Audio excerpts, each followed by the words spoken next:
turn now to Jamal Bowman, Democratic congressman from New York and member of the Committee on Education and the Workforce. Welcome to you, Congressman. First, let me just ask you, is our Constitution or our country colorblind? Absolutely not. We have never been colorblind, and we continue to enact policy and make decisions and invest money in ways that are not colorblind. And that's why the majority's decision using that language and using the 14th Amendment is preposterous, and also depicts a reality that does not exist, especially for Black people. I mean, I am a Black sitting member of Congress, and when the police pull up behind my car and I'm not doing anything wrong, I begin to feel anxious, nervous, and uncomfortable.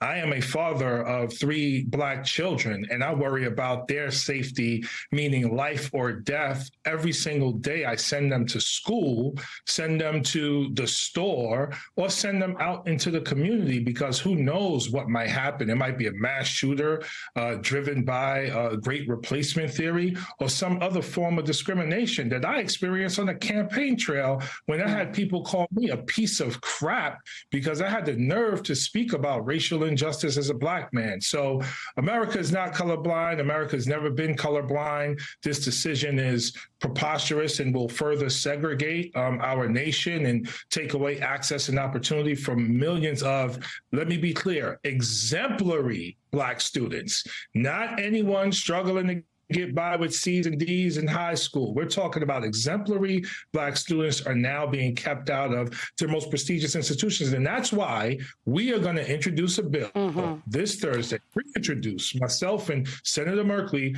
the Fair College Admissions for Students Act, because if you want real equity and the real meritocracy, we need to end legacy admissions in all of our institutions of higher education, especially the most prestigious one.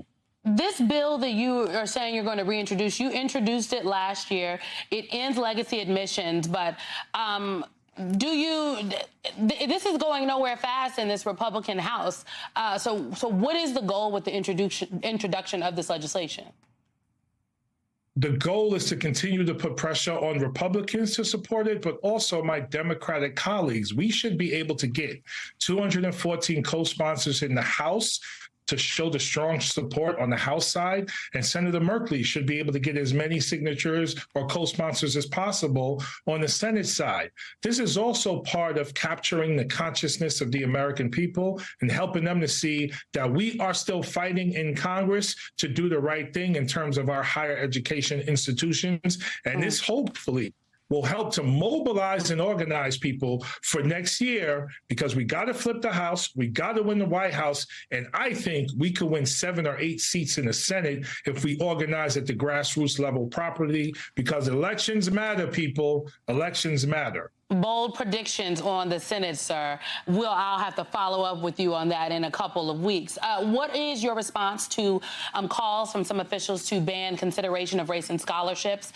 I cited Missouri, I cited Wisconsin state legislature. This all seems to operate under an assumption that education, the education quality is equal across the country.